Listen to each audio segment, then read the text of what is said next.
Okay, welcome everybody to our empowerment call. Thank you so much for taking the time to get on, or if you were working your Arbonne business or your other job and couldn't be on live, if you're watching the recording, way to go, because plugging in for these trainings um, is key to success for the support that it gives you, the knowledge that it gives you, and all that. And so I'm super glad that you guys are on here with us tonight.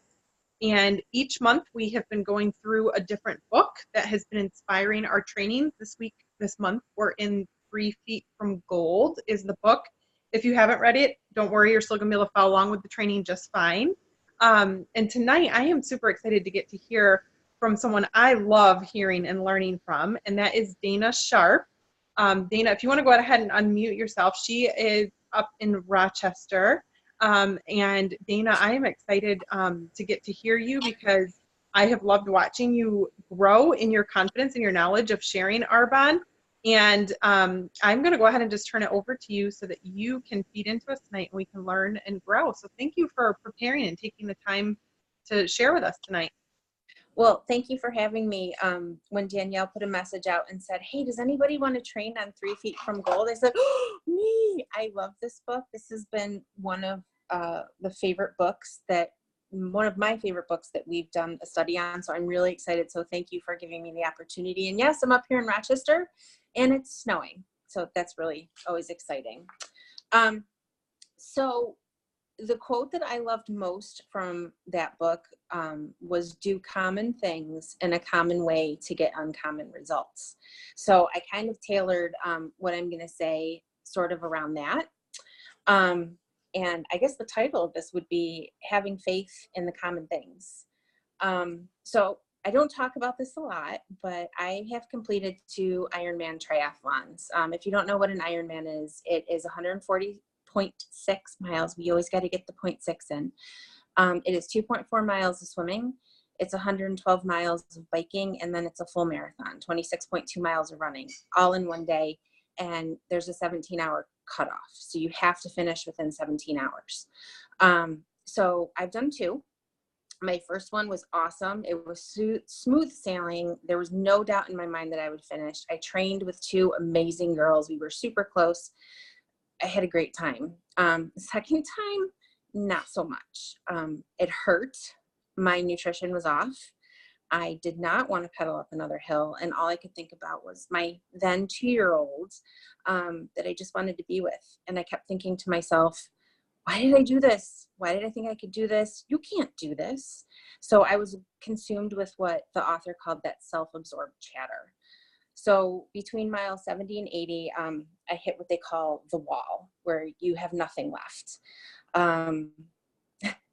Okay, you're probably saying, what? You still had 30 miles on the bike and then you had a whole marathon to run and you hit the wall, you're done. So in my head, I'm like, oh, it'd be so easy to quit right here. Oh, here comes an aid station. I can get a ride back to the start. This is perfect. So I racked my bike and I stood there and I was staring down at my shoes and I was crying. I had worked so hard for the second Ironman. I had trained day in and day out. I had run in 20-degree weather. I was up biking in my basement at 5 a.m. so I could get it done and spend the rest of the day with my family. And I made a decision. I turned off that self-absorbed chatter and I slowed down my freight train brain, which is another thing that the author says that I love. And I couldn't see it, but I knew the finish line was there. I knew it was there. I've crossed it before. And I needed to hear the announcer say, Dana Sharp, you are an Ironman. And I knew I had people counting on me and waiting for me at the finish line all 16 hours of the day. And I know I didn't want to tell my girls in the future that mom quit her second Ironman because it was too hard. So I've had a lot of conversations with a lot of people about borrowing faith when we don't have any of our own. And I knew that my husband, who's in the other room listening to me, had faith in me that I would finish. And I knew that he completely believed in me on the days that I didn't. So I borrowed his faith. I got a drink. I straightened my helmet and I got back in the saddle. No pun intended there. I really did get back in the saddle. So I knew I just had to keep moving. I had no idea how I was going to get through the next 8 hours of the race, but I knew that if I just turned the pedals over, I'd get there. I couldn't worry about the miles that were ahead. Somehow I was going to get there. So I switched to what the author calls PMA, positive mental attitude. I keep wanting to call it PMS, but it's PMA. So I talked myself through the rest of that race. And I did it by counting pedal strokes. I would get to 50 and I would start again. I counted telephone poles as I would run. Oh, there's the next telephone pole. I'm going to hit it. And I gave my daughter a huge hug when I saw her at transition. So I was persistent and I was consistent. I was not fast. I finished 45 minutes before midnight, which is the cutoff, but I had finished my Ironman in 16 hours and 15 minutes. So reading this book really got me thinking about the parallels of this business and Ironman. And I say to myself all the time, geez, Dana, you did an Ironman and you can't grow this business. What is wrong with you? Now I know that there's nothing wrong with me. I know that I can. So I wanted to share some of the lessons from Ironman that hit me square between the eyes that are going to help me grow this business. So the first one was stickability, which I love that word. Plus I'm a huge fan of sticky notes, so it all goes together. So knowing stickability, he defined as knowing in your heart of hearts that this is your thing, making the commitment to finding the opportunity to succeed. And I love the question he asked. You know, we always say, what's your why? What's your why? I love how he said, do you have something worth fighting for? Which completely changed how I was thinking about my why. And then he asked, do you know the difference between being committed and being interested? So think about this with your business. I know what that means now. I was committed for my first Ironman. It was so smooth. Everything went great. I was interested in the second one. I thought another Ironman would be awesome. No problem. So it was a lot more work when I was interested and not fully committed. So I think about that a lot in my business, about being interested and being committed. So the second thing was, don't make a major decision in your valley. Hello, bike course. So that was my valley. It would have been so easy just to stop. And I really, really wanted to, but I'm so glad that I didn't. He says in the book that mountains and valleys are cyclical, right? So the book shares that the secret is to wait for the cycle to hit a mountain before you make a big decision. Ride out the storm. And not to borrow from Dory, but just keep swimming, right? Just keep swimming, just keep swimming. Stop and think about the next time you catch yourself saying, oh no, this person doesn't like my products. Oh no, this person doesn't want to talk to me. I'm just going to quit. Fight it. Stay around until the next mountain, because I know what it's like to quit Arbonne in a valley, and it's not fun. Sorry. So the third thing that I took from this was focused faith. And this is a really big one for me.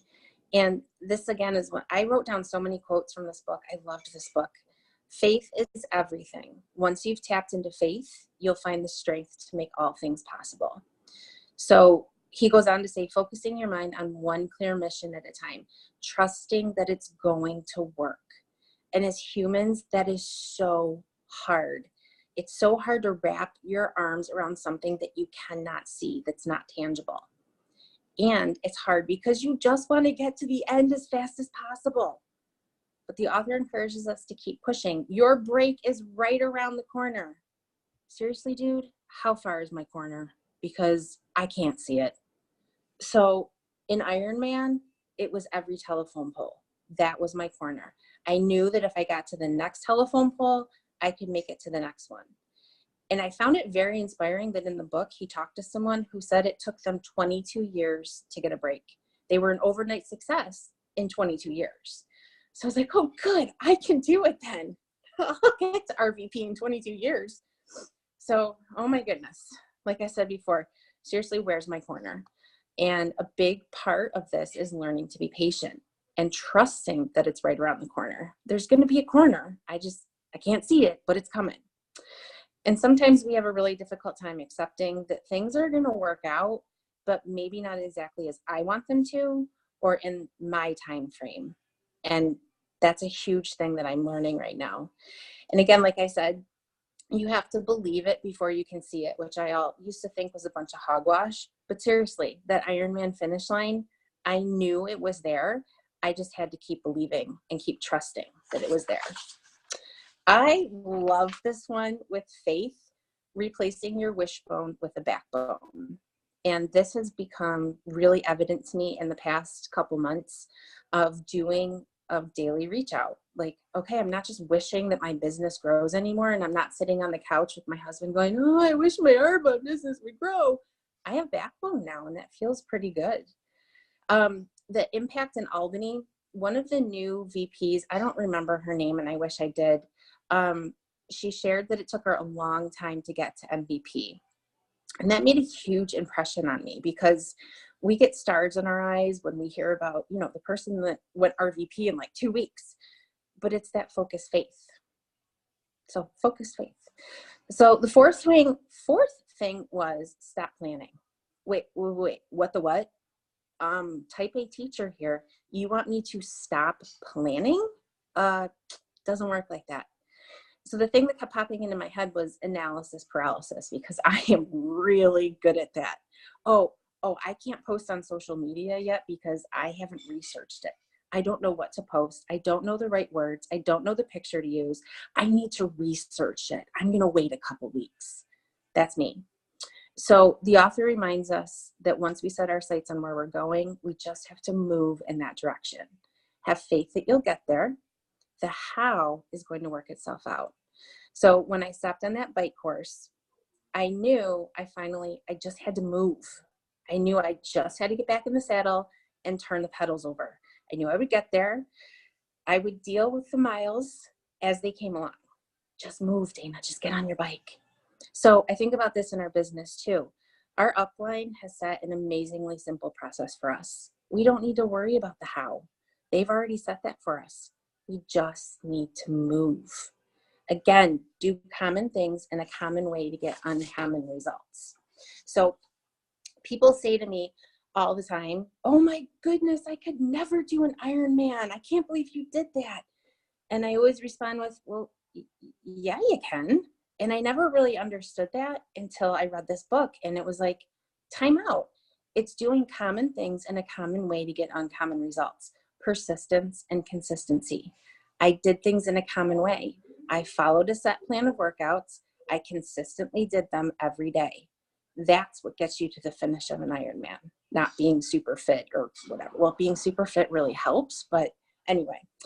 So we all keep looking for that one thing, the one magic thing that's going to make our businesses take off. So if you talk to most RVPs and NVPs, they'll tell you they did common things in a common way to get uncommon results. It's doing the daily. It's reaching out every day. It's making the phone calls. It's following up. Persistence and consistency. There goes my husband. So the fifth thing that I pulled from this is ego. And this is another big one for me. And quite honestly, ego and we have a really big fight every day. My ego and I are constantly doing battle. And if I wasn't on my phone, one of my favorite authors, Elizabeth Lyons, posted this amazing post about ego. And I guess I'll post it to the page later. And the biggest thing is stopping the self-absorbed chatter, letting your ego know who is boss. Again, a daily fight for me. And so I love what the author said. People doubt their beliefs, but believe their doubts. Believe in yourself and the world will believe in you. Okay, I'm almost 40. It's taken me 40 years to finally figure that out. So believe in yourself. Breathe that in. I feel like, who's the guy from Moana? It's Maui. Breathe it in. Act in spite of fear. Elizabeth Lyons says that, we have this kind of ego thing because when we were cavemen, we were scared to get out of the cave because we didn't want to get eaten. And ego said, whoa, stay in the cave. You need to be safe. Act in spite of the fear. Step out of the cave. It's scary, but do it. Develop the PMA, not PMS, a positive mental attitude. One way to build it, Surround yourself with people who believe in your dream. That's why connecting is so important. We have to plug in. That's why these Wednesday night calls, the Monday night gets-togethers, the GTC, Albany, having coffee with another Arbonne consultant. Surround yourself with people that know your dream. And again, ego is a struggle for me and has been my whole life. It takes a lot of work for me some days. And what this Arbonne journey has been for me is learning from those around me, following their lead. What are they doing to develop that positive mental attitude? Because if it's working for them, I need to do that too. So number 6, develop courage. Wait, what? Develop courage? I'm an adult. I graduated college. I'm an Ironman finisher. What are you talking to me about courage for? Whoa, time out, Dana. Take a step back. You have to develop and cultivate your courage every single day. On the Ironman Lake Placid course, there's a huge hill that drops you into Keene. It's really scary, like capital S, really scary. It's huge. So I remember the first time I went up there to train, the entire ride up in the car, it's a 6-hour drive up to Lake Placid. I was terrified of this hill. It was all I could think about. Riding out there the first time, oh, the hill is coming. So when I finally got there at the top, this is no lie, you guys, my arms were shaking, my knees were shaking, and I really thought I was going to throw up. So let's talk about courage now. So wait a second, time out.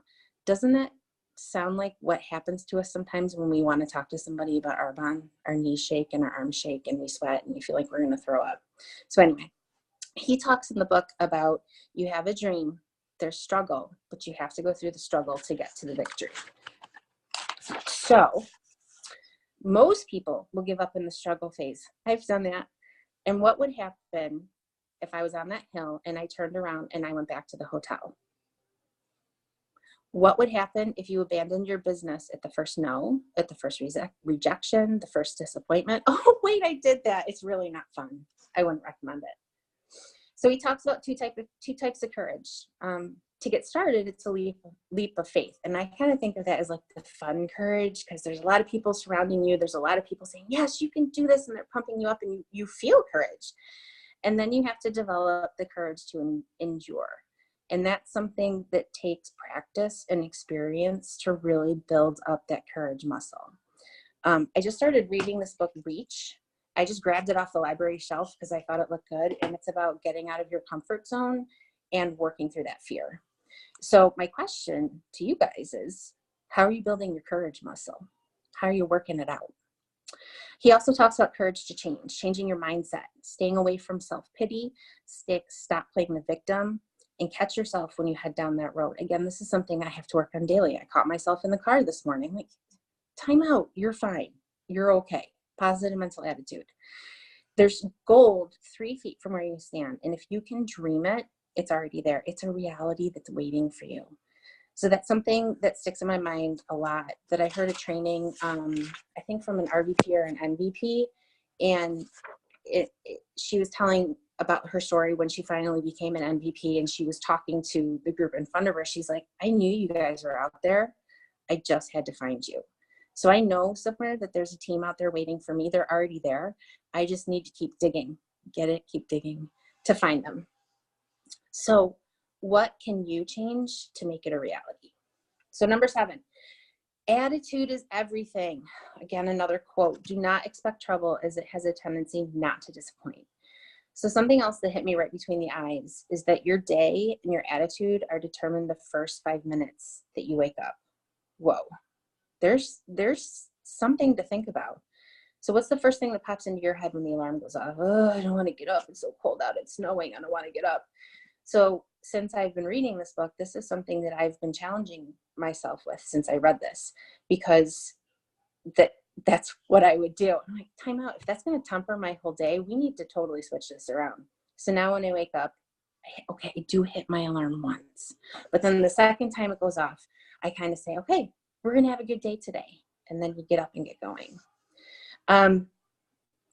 So another point about attitude that I'm learning is having gratitude for the work. So if everything came easy, we wouldn't appreciate it as much. So like I talked about before, the second Ironman was so much harder, And I really used to look back on it with embarrassment and shame because of how hard it was. And now I realize what a moment, well, hours of growth that was for me. Crossing the finish line a second time means a whole lot more to me now.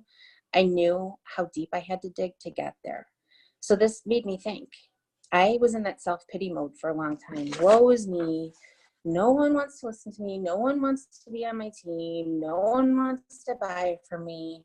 But a couple of weeks ago, I stopped and I flipped it. And I thought back to all the work I've done over the past 2 years. Oh my goodness, Danielle, has it really been 2 years? It's not tangible work that I can like put my arms around, but it's mental work and it's heart work, not hard work, heart work.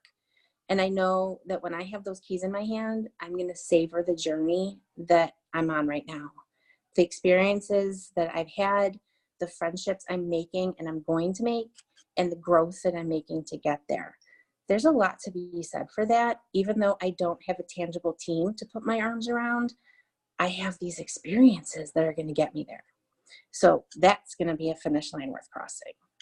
So my last thing is number 8, passionately, completely, and utterly know what your end goal looks like. Visualize your finish line. I mean, seriously, like really visualize it. Like I used to poo-poo visualizing, but seriously, visualize your finish line. Jess challenged us last week to kind of stop and visualize our future. And when I actually did that, I heard laughter, which I was like, I was not expecting that. So that was like a spine tingling chill for me. But so it's the vision that I kept in my head to get me through the last excruciating miles of the Ironman. Ironman, like class said, is kind of a cruel course. You actually run past the finish line, up a hill, and then you have 2 more miles. You have to go out and come back in before you go to the finish line. And you can hear the announcer the entire 2 miles. So when you finish an Ironman, like I said, there's a well-known announcer, and he's usually there all day. And as every person crosses the finish line, he announces them. And it's in the Olympic speed skating oval. I don't know if anybody's ever been there, but it's truly amazing. I lost my page. Hang on. So when you cross, he says, so-and-so, you are an Ironman. I really, really, really wanted to hear my name. And that's the vision that I kept in my mind those last miles, and the faces of my family and friends, and the finisher shirt that I really wanted. And okay, totally, let's be honest, I really wanted some food. So what's your finish line look like? Are you standing in front of your Mercedes? Are you walking the stage? Are you standing on the beach in Maui? Are you speaking in front of thousands of people? Are you having the resources to freely help those in need? Handing someone else their keys? Maybe it's getting to district manager. So I just want to kind of close with how I started. Do common things in a common way to get uncommon results. So stay warm tonight because it's really snowing. So thank you for having me. Dana Sharp, you are an ENVP. Holy smokes, girlfriend. Wow. Thank you. Thanks. Yeah, that was phenomenal. And I did not prep you on this, but since you mentioned it a couple times in your training, you said you know what it's like to quit in the valley. I don't think everybody knows what you're talking about. Do you mind sharing that? Because I think that's a huge part of your story that could really make sense to people. Sure. I'll talk really fast because I know it's 5 of 9. When I first got started, I jumped right in with both feet. I was like, I'm totally going to do this. I'm going to crank this. I'm going to go RVP in 4 months. I'm going to be one of those stories. And that lasted for about 4 weeks until I actually had to start doing the work and realized, oh my gosh, I have to grow myself and I have to step out of my comfort zone. Oh, this is so uncomfortable. So I quit. I'm like, I'm not going to do this. This is not for me. I was looking at Arbonne as a way of changing my life at that point. And some things happened and I was like, oh, I'll just continue with my teaching job. It's fine, blah, blah, blah, blah, blah. And then my teaching job just got worse again. And Danielle kept kind of gently prodding me. I need to come over and talk to you about Girl Scout stuff. Can I come over for coffee? So she came over and she just filled me with love and hope and inspiration. And I'm going to walk with you through this. And I joined again. And so now when I hit those valleys, I know it's a valley. And I feel like I've been in this valley for a while, and I'm really, really looking for the mountaintop, but I know not to quit because I know it's coming. So, yeah, that's kind of what it's like. Thanks for sharing that. I'm sure that other people understand that, but I love that pointer to not make those decisions when you're in the valley. Like, get on top of that hill, and if you still decide to walk away, walk away. Like you know what I mean? But don't make that decision in the valley. So, Dana, you have so many comments. Make sure you read them. But people are ecstatic about tonight's call. Thank you so much for putting the time and energy into it. I cannot wait to see you at many finish lines that you will cross with Arbonne. Good job. Thanks for being on. Yeah. Okay. Good night.